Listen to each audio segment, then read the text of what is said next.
وما أرسلناك إلا رحمة للعالمين.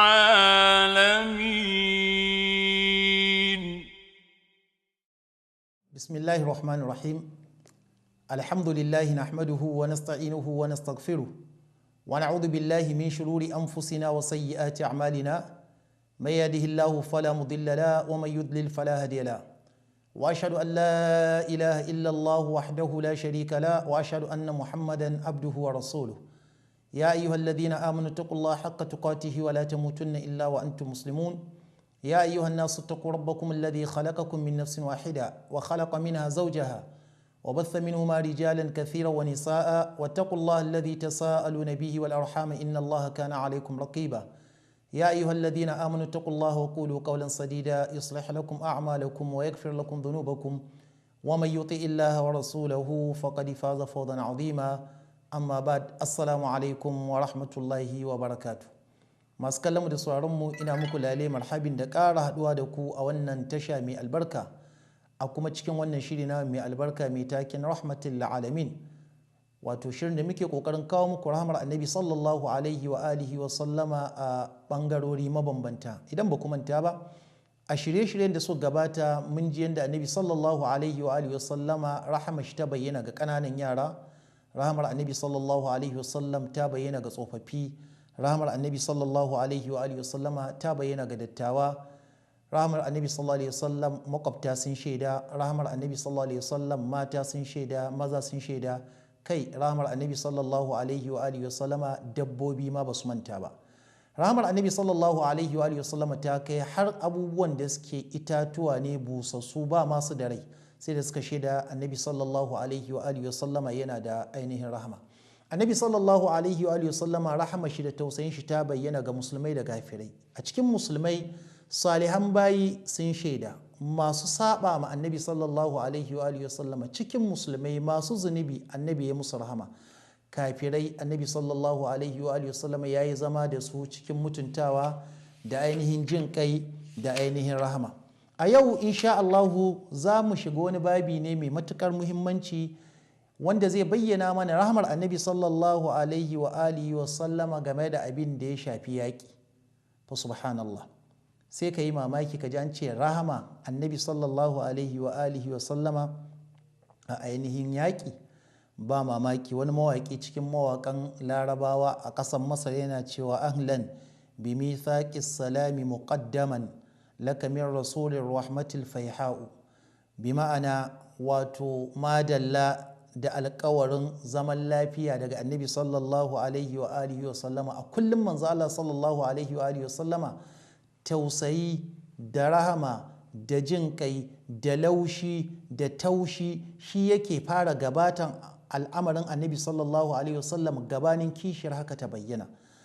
Ba mamaki wani ya ce to ya za a ce rahama a cikin al'amarin yaƙi?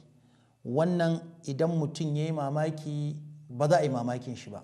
Dalili kuwa saboda abin da aka sani, babu abin da ke kawo yaƙi sai tashin hankali da ɓacin rai, kuma bukata a yaƙi shine a kisa a zub da jini. To shi annabi sallallahu alaihi wasallam ba haka al'amarin shi yake ba. Gabanin mu shiga ciki ya kamata mu yi shimfiɗa wacce take nuna mana rahmar annabi sallallahu alaihi wa alihi wasallama ga bayin Allah baki ɗaya. Shi burin annabi shine ya ɗauko mutum daga ɓata ya dawo da shi kan shari'a, daga kunci zuwa ainihin yalwa. Ɗabi'un annabi sallallahu alaihi wa alihi wa sallama ta bayyana wajen girmama ran ɗan adam, musulmi ne ko kafiri. Shi yasa hadithi ingantacce wanda al-Imam al-Hakim ya fitar da shi a cikin al-Mustadrak, manzo Allah sallallahu alaihi wa alihi wa sallam yana cewa innama bu'ithtu li utammima makarim al-akhlaq.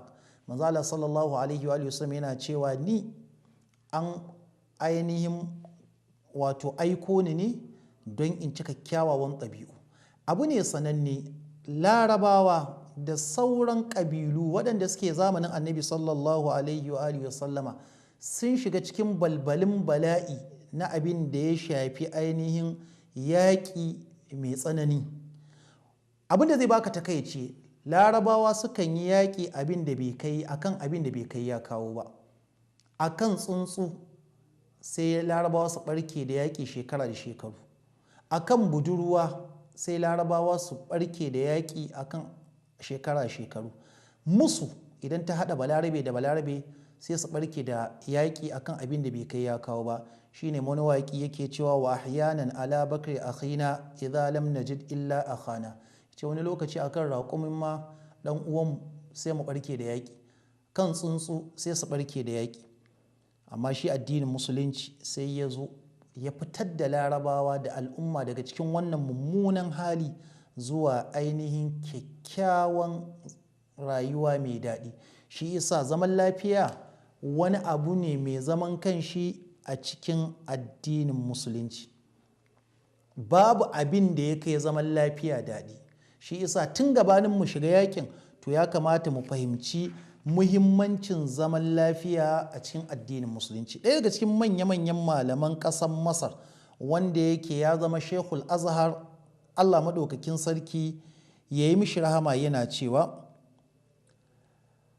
annahu asbaha wajiban alal muslimi an yuqimu alaqatil mawaddati wal mahabbati ma'a ghairihim min atba'i diyanatin ukhra.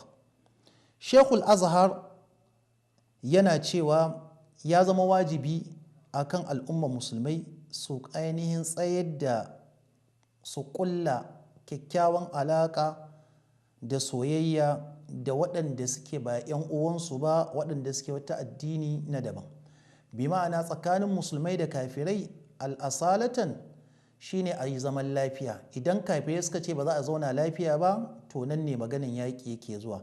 Amma ibtida'an ana iya zaman lafiya da kafiri, saboda annabi sallallahu alaihi wasallam ya yi zaman lafiya da kafirai, ya yi makwabtaka da su, ya yi kasuwanci da su, ya yi mu'amala da su, saboda Allah ta'ala yana cewa ya ayyuhan nasu inna khalaqnakum min dhakarin wa untha wa ja'alnakum shu'uban wa qaba'ila lita'arafu inna akramakum indallahi atqakum inna Allaha alimun khabir. Wannan aya ita ce aya ta 13 cikin suratul hujurat. Allah madaukakin sarki yana cewa ya ku mutane, lalle mun halicce ku daga namiji da mace, annabi Adamu na Hawwa'u, waja'alnakum shu'uban wa qaba'il. Allah ya ce muka sanya ku mutane mabambanta kuma muka sanya ku kabilu daban-daban. Sai Allah ya ce lita'arafu, don ku san juna. Inna akramakum indallahi atqakum, wanda yafi kowa a cikin ku shine wanda yafi kowa tsoron Allah.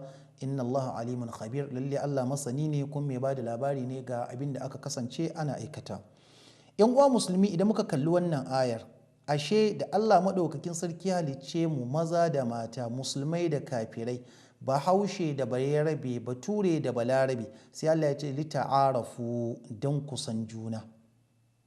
Ba wai don ku yi husuma ba, ba wai don ku yi fada ba, ba wai don ku yi tashin hankali ba. Da haka idan zamantakewa ya haɗa ka da wanda yake ba musulmi ba, ka zauna lafiya da shi. A wajen aiki ka zauna lafiya da shi. Idan mu'amala ta haɗa ko ta kasuwanci, ka yi kyakkyawan mu'amala da shi. Sai sa Sheikh Mahmud Shaltut cikin malaman Azhar da muka faɗa yake cewa anna silma huwa al-halatu al-asliya allati tuhayyi'u lit-ta'aruf wa at-ta'awun. Yace zaman lafiya ashe ke da zaman lafiya ake sanin juna, ake fahimtar juna, ake kulla alaka juna.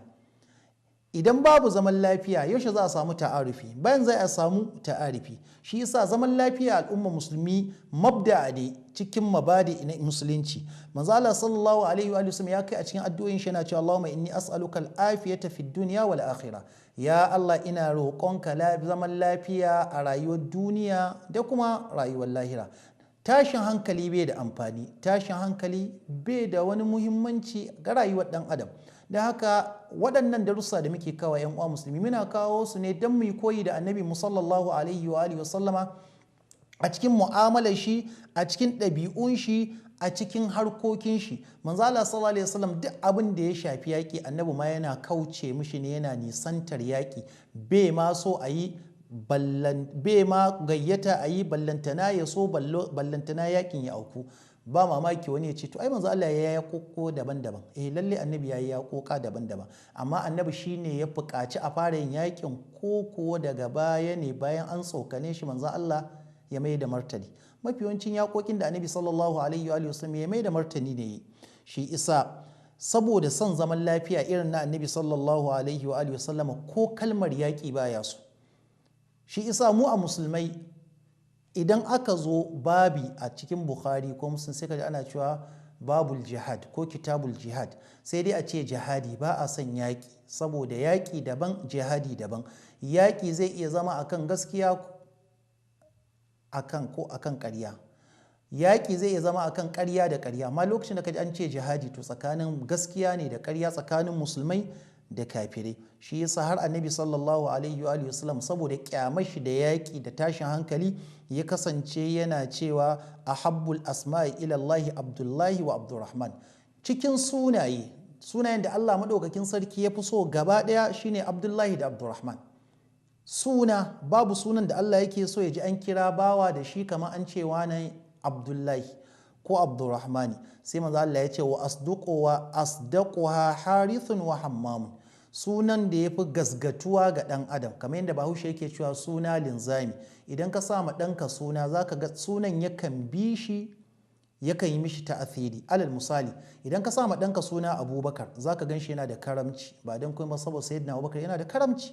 Idan ka sa ma ɗanka suna Umar za ka gan shi yana son gaskiya, saboda Sayyidina Umar ya kasance huwal Faruk, yana rabewa tsakanin gaskiya da ƙarya. Idan ka sa ma ɗanka suna Uthman za ka gan shi yana da kunya. Idan ka sa ma ɗanka suna Aliyu za ka gan shi gadanga kusar yaƙi. Hakanan sunaye suke. Shi yasa annabi ya ce sunan da Allah maɗaukakin sarki ya fi so shine Abdullahi ko Abdurrahman. Annabi sallallahu alaihi wasallam ya ce sunan da ya fi gasgatuwa ga ɗan adam shine Harithu wa Hammam. Idan ka sa ma ɗanka Harithu to insha Allah za ka ga Allah ya sa shi ya zama manomi, kuma Allah ya samu albarkan noma, ko bai tsuguna ya yi ba, saboda sunan yana da ta'afiri. Idan ya noma kakan ga Allah ya sa mishi albarka harkan noman shi. Hakanan Hammam, mutumin da ya zama mai himma, ba bilha'i ba, karka ce hammam, ha'un karami, ha karami, wannan makewayi kenan bayi. Hamma'un ha babba. Manzo Allah sallallahu alaihi wasallam ya ce idan ka sa masu ɗanka Hammam mai himma to wannan yakan mai ta'athiri, zaka ga duk abin da ya sa a gaba ba da wasa yake ba. Manzo Allah sallallahu alaihi wa sallam ya ci gaba da cewa wa akbahuha harbun wa murra. Sunan da Allah ya fi kyama shine a ce ma yaro harb, yaƙi, wa murra ko kuma ɗaci ko kuma irin abu mara daɗi. Domin al'asaltan sunaye ba a fassara su, to amma kuma wasu sunayen suna da ma'ana. Shi yasa duk sunan da bai da ma'ana mai kyau to ba a so ka sa ma ɗanka wannan suna. Shi yasa saboda son zaman lafiya irin na annabi sallallahu alaihi wa sallama, ko sunan yaƙi baya so ya ji, bai son ya ji an faɗi tashin hankali, ballantana tashin hankali ya faru. Saboda son zaman lafiya irin na annabi sallallahu alaihi wa sallam da kyamar yaƙi, annabi sallallahu alaihi wa sallam yakan canza suna idan aka sa ma mutum suna yaƙi, wanda larabawa suna da wannan ɗabi'a. Mafi yawanci larabawa idan aka haifi ɗa a wani zamani to sukan kalli wannan zamanin sai su sa ma ɗansu wannan sunan. Idan aka haife shi lokacin yaƙi, ko aka haife shi lokacin shekarar ɓacin rai, ko lokacin da aka samu arziki, ko lokacin da aka yi ruwan sama, ko lokacin da aka yi wani abu, sai ka ga balarabe ya ɗauki suna ya yaɓa ma ɗan shi, saboda an haifi ɗan ne a lokacin yaƙi, ko kuma an haife shi lokacin da aka samu arziki. To sai annabi sallallahu alaihi wasallam idan ya ji an sa ma yaro sunayen yaƙi yakan canza. Domin hadisi ya tabbata daga annabi sallallahu alaihi wa sallam cikin daga bakin wata daga Hani ibn Abi Hani'in, daga Aliyu dan Abi Talib. Sayyidina Aliyu sirkin annabi sallallahu alaihi wa sallam ne, yana aurar na Fatima. Sai na Fatima ta haihu, da ta haihu sai annabi sallallahu alaihi wa sallama sai ya zo gidan. Yana zuwa gidan sai ya ce ina ɗan da aka haifa mini. Sai manzo Allah sallallahu alaihi wa sallam sai ya kira ɗan Fatima da sunan ɗansa.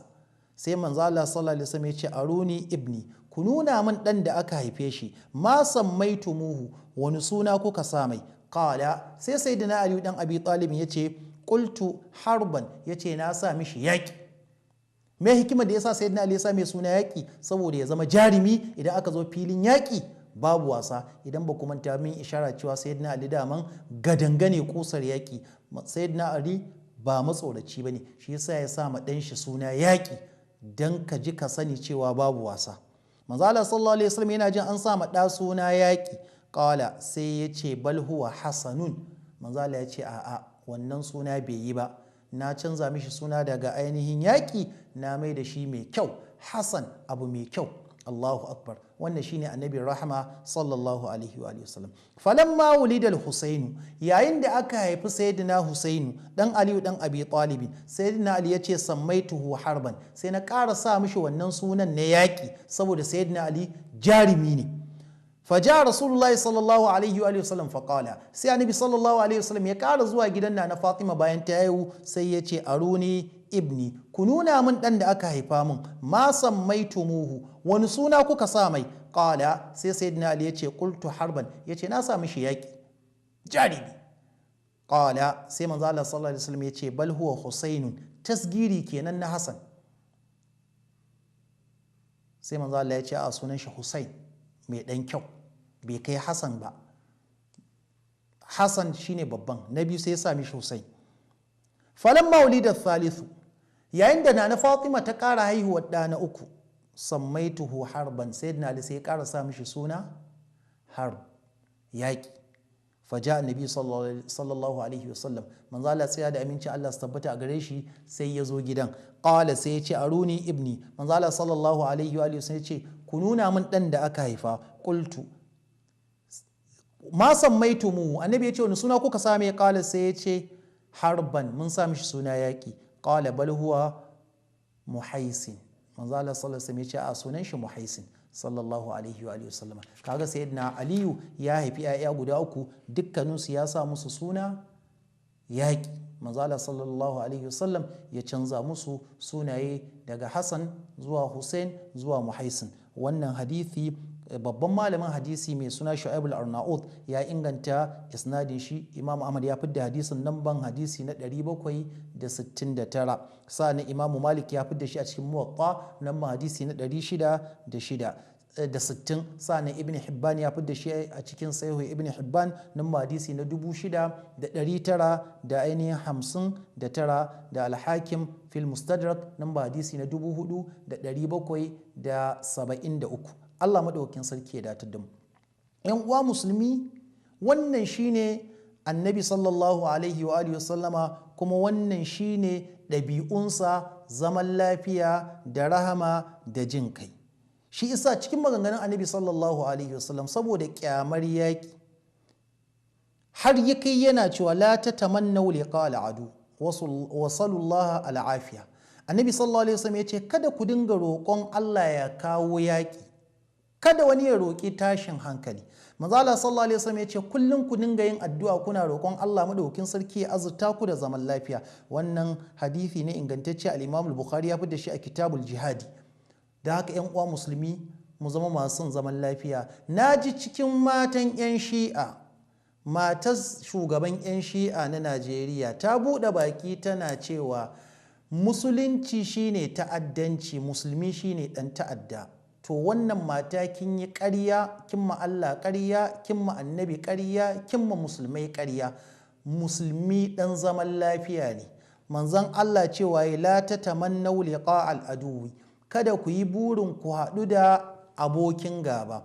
Wasallallahu al-afiya, ku roki Allah zaman lafiya. Wannan shine musulmi, wannan shine ɗabi'an musulmi. Kullum shi musulmi yana ƙoƙarin ya ainihin zauna lafiya ne da wanda yake ba musulmi ba. Haka nan annabi sallallahu alaihi wa alihi wa sallama ya zauna da waɗanda yake ba musulmi ba. To muna ta maganar rahamar annabi game da yaƙi. Wani zai ce to annabi ya yi yaƙi kuma ya ƙoƙa daban-daban. Sai mu ce ƙware kuwa, amma yaushe ne annabi sallallahu alaihi wa alihi wa sallam ya yi yaƙi? Manzo Allah sallallahu alaihi wa sallam duk zaman da ya yi a Makka shekaru bai yaƙi ba, sai da ya hijira ya koma Madina. Shi yasa Allah ta'ala yake cewa udhina lil ladina yuqataluna bi annahum zulimu wa anna Allah ala nasrihim laqadir alladhina ukhriju min diyarihim bighairi haqqin illa an yaqulu rabbuna Allah. Allah ya ce an ba da izini ga waɗanda ake ainihin yaƙansu da cewa su ɗin nan an zalunce su. Sahaba Nabi sallallahu alaihi wasallam an raga an zalunce su. Zaman da suka yi na garin Makka babu irin kaskancin da basu gani ba, amma Allah ya ce su yi haƙuri, annabi ya tausasa su. Wa anna Allah ala nasrihim laqadir. Kuma lalle Allah mai taimako ne game da ainihin cin nasararsu Allah mai iko ne, Allah zai ba musulmai sa'a da galaba kan kafirai tunda an cuce su daga baya sai Allah ya ba su daman su yaki. Su waye waɗannan? alladhina ukhriju min diyarihim bighairi haqqin, su ne waɗanda aka fitar da su daga gidajensu ba tare da wani haƙƙi ba. Me laifin su? illa an qalu rabbuna Allah, illa an yaqulu rabbuna Allah, ba su laifin komai ba sai dan sun ce ubangijinmu shine Allah. Kaga lokacin da musulmai suka fara yaƙi, illar da ta sa yaƙin ainihin wadiha ce, ƙarar take. Me isa? An zalunce su kuma an fitar da su daga ainihin gidajensu. Shi yasa sai Allah ya ce wa qatilu fi sabilillahi alladhina yuqatilunakum, sai Allah ya ce ku yi yaƙi, in kun tashi yaƙin to ku yi don Allah. Kuma wa za ku yaƙa? Sai ce alladhina yuqatilunakum, ba za ku yaƙi kowa ba sai wanda yake yaƙar ku. Sai Allah ya ce wala ta'tadu, idan kuka zo yaƙi kada ku sake ku wuce gona da iri. Inna Allah la yuhibbul mu'tadin, lalle Allah madaukakin sarki baya son waɗanda suke masu wuce gona da iri. Da haka ko da wani ya ce annabi yaƙi, sai mu ce annabi ya yaƙi, amma yaushe ya yaƙi? Sai da aka zalunce shi kuma aka kore shi daga gidan shi. Shi yasa babban malamin tafsiri Imam al-Qurtubi, Allah madaukakin sarki ya mishi rahama, yake cewa hadhihi al-aya awwalu ayatin nazalat fil amri bil qitali, yace wannan aya ita ce aya ta farko wacce ta sauka wadda aka bada umarnin ayyaki. Wala khilafa fi anna al qitala kana mahduran qabla al hijrati, kuma babu wani malami cikin malaman musulunci da ya sabani akan cewa yaƙi haramun ne gabanin ayi hijira. Duk zaman da annabi sallallahu alaihi wa sallam yayi da mushrikai a garin Makka, Allah bai ba shi dama ya yaƙi ba. Domin me Allah ta'ala yake tarbiyatar da annabi da sahabbai? Allah cewa yake idfa billati hiya ahsan, idan suka yi maka mummuna kai musu kyakkyawa. Fa'afu anhum wasfa, Allah ya ce kai musu afuwa ka kau da kai. Wannan ita ce rayuwar annabi sallallahu alaihi wa alihi sallama har ya bar garin Makka. Sa'an nan da ya dawo Madina aka ce a yi yakin, sai da Allah ya ce mishi wala ta'tadu, kada ku wuce ainihin gona da iri. Sai me yasa? Inna Allah la yuhibbul mu'tadin, Allah madaukakin sarki baya son mutane masu ainihin wuce gona da iri. A nan nake so in yi nasiha ga 'yan uwana musulmai, musamman waɗanda Allah ta'ala ya jarabce mu kuma Allah ya jarabce su, su ne wasu da suka shiga cikin ƙungiyoyi na fitintunu na Shi'a da ainihin Boko Haram da makamantan waɗannan. Mutane su ɗauki yaƙi shine kaman asali. Wallahi musulunci ɗan zaman lafiya ne, musulunci ɗan alallaɓa ne, musulunci bai san tashin hankali ba kuma bai san tashin hankali. Annabi sallallahu alaihi wa sallam duk abin da zai sa a yi yaƙi, annabi yana kauce mai. Idan kuma aka tashi yin yaƙin, to Allah ta'ala ya yi umarnin a rama kwatankwacin abin da kafirai suka yi. Allah ya ce wala ta'tadu, kada a wuce ainihin gona da iri. Da haka yan uwa musulmi, waɗannan nasoshi na ayoyi da hadithai muna karanto su ne ba don komai ba sai don mu yi koyi da karantarwar annabi sallallahu alaihi wa alihi wa sallama. Shi yasa shari'ar musulunci ta zo ne ta gyara ɗabi'un ɗan adam, ta ɗaura shi akan turba madaidaiciya, ta ba kowa haƙƙin shi. Idan kafirai suka ce muku kule, to ku ce musu cas, amma ba su ce muku kule ba za ku rama ba. Shi yasa mu a tsarin musulunci Allah abin da ya tsara mu ya ɗaura ma kai shine wajaza'u sayyi'atin sayyi'atun mithluha. Idan mutum ya maka mummuna, to Allah ya ce kai mayar mishi da mummuna kwatankwacin abin da ya yi maka. Sai Allah ya ce fa man afa, wanda ya afuwa wa aslaha, kuma ya gyara zamantakewa tsakanin wanda ya cuce shi, Allah ya ce fa ajruhu ala Allah, ladan shi yana gurin Allah. Inna Allah la yuhibbu zalimin, lalle Allah madaukakin sarki baya son mutane waɗanda suke azzalimai. Wala man intasara ba'da zulmihi fa ulaika ma alaihim min sabil, wanda aka zalunce shi kuma yayi kokarin ya nemi agaji, ya nemi taimako, ya nemi ya mayar da martani, Allah ya ce bai da laifi. Innamas sabilu ala alladhina yadhlimuna an-nasa, su wane ne ake kama su da laifi? Su ne mutane da suke zaluntar mutane. Wa yabghuna fil ardi bighayri al-haqq, kuma suna yin ƙoƙarin wato yin barna a ban ƙasa ba tare da ainihin haƙƙi ba. Ula'ika lahum azabun alim, Allah ya ce irin waɗannan suna da azaba wanda yake mai raɗaɗi. Wala man sabara, wanda ya haƙuri, wa ghafara, kuma ya yafe inna zalika lamin azmil umur. Allah ta'ala ya ce lalle wannan yana ga cikin manya-manyan al'amura. yan uwa musulmi, wannan shine rayuwar musulmi ba a san shi da tashin hankali ba a san shi da musiba ba. Annabi sallallahu alaihi wa sallama bai yin tashin hankali, bai ainihin kawo fitina. Idan aka yi ma annabi sallallahu alaihi wa sallama laifi, haƙuri yake, yafewa yake. Idan ya tashi ramawa to yakan rama ne gwargwadon abin da aka yi mishi. Kuma haka wannan ita ce tarbiyyar Qur'ani, tarbiyyar sunnar annabi sallallahu alaihi wa alihi wa sallama. yan uwa musulmi, ina roƙon Allah maɗaukin sarki ya bani ladan abin na faɗa, wanda ne kuskure kuma ya gafarta min. Ana nuna mun lokacin da aka tanadar ma wannan shirin ya kawo jiki. Ina gan zan tattara inawa in yi sallama da ku. Ina barin ku cikin kulawar Allah da kiyayewar shi. Sai a shirin mu na gaba za mu ɗora daga inda muka tsaya. Fa subhanakallahumma wa bihamdika ashhadu an la ilaha illa anta astaghfiruka wa atubu ilayka. Wassalamu alaikum wa rahmatullahi wa barakatuh. وما